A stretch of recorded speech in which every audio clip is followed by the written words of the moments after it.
हिवाळ्यामध्ये शरीराला उष्णता मिळण्यासाठी आपण बाजरीचं सेवन करतो. म्हणूनच आज मी तुमच्यासाठी घेऊन आले आहे हिवाळ्यासाठी खास पौष्टिक आणि खूपच चविष्ट असे बाजरीचे धिरडे. हे धिरडे करायला खूपच सोपे आहे, पोटभरीचे आहे आणि नाश्त्यासाठी किंवा झटपट जेवणासाठी अगदी परफेक्ट रेसिपी आहे. चला तर मग आपण लगेचच रेसिपीला सुरुवात करूया. खूपच मोजक्या साहित्यामध्ये आपण ही रेसिपी करणार आहोत. सगळ्यात आधी मी इथे तुम्हाला दाखवते आहे 1 वाटीपेक्षा कमी इथे मी बाजरीचं पीठ घेतलेलं आहे. 2 चमचे मी इथे बारीक रवा घेतला आहे. कोथिंबीर घेतली आहे, याने खूप छान चव येते. लाल तिखट घेतलं आहे 1 चमचा. अर्धा चमचा हळद घेतली आहे आणि चवीनुसार मीठ घेतलं आहे. बस इतकं साहित्य लागणार आहे आपल्याला. हे सगळे साहित्य आपण एका बोलमध्ये हे एकत्र करून घेणार आहोत. इथे मी जो रवा घातला आहे तो ऑप्शनल आहे. तुम्हाला जर नसेल घालायचा तर तुम्ही याला नाही घालू शकतात, कारण याच्यामुळे थोडासा धिरड्यांना क्रिस्पीनेस येतो, थोडं कुरकुरीत व्हायला मदत होते, म्हणून मी इथे घातलं आहे. सगळं साहित्य आपण एकत्र करून घेणार आहोत. तुम्हाला जर याच्यामध्ये काही भाज्या घालायच्या असतील बारीक चिरून तर त्याही तुम्ही इथे घालू शकतात. मी हे धिरडे अगदी सोपे होण्यासाठी कमीत कमी साहित्यामध्ये बनवते आहे, जेणेकरून हे आपले पटकन बनवून तयार होतील.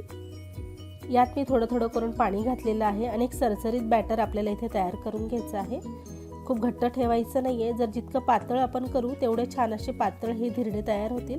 हे बघा, मी अशा पद्धतीने याची कन्सिस्टन्सी ठेवलेली आहे. आता आपण याचे हे धिरडे तयार करून घेऊया. याला रवा भिजवण्याची गरज नाही, लगेच बारीक रवा हा पटकन भिजतो.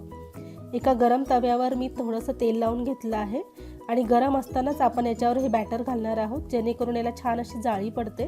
तुम्ही पाहू शकतात आपल्या धिरड्याला जाळी पडलेली आहे, जेणेकरून हे कुरकुरीत होतात.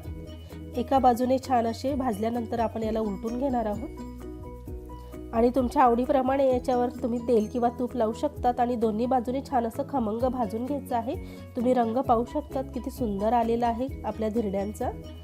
असेच मी सगळे धिरडे तयार करून घेतलेले आहे. तुम्ही पाहू शकता धिरड्यांना किती छान अशी जाळी पडलेली आहे, छान अशी कुरकुरीत बनवून तयार झालेली आहे.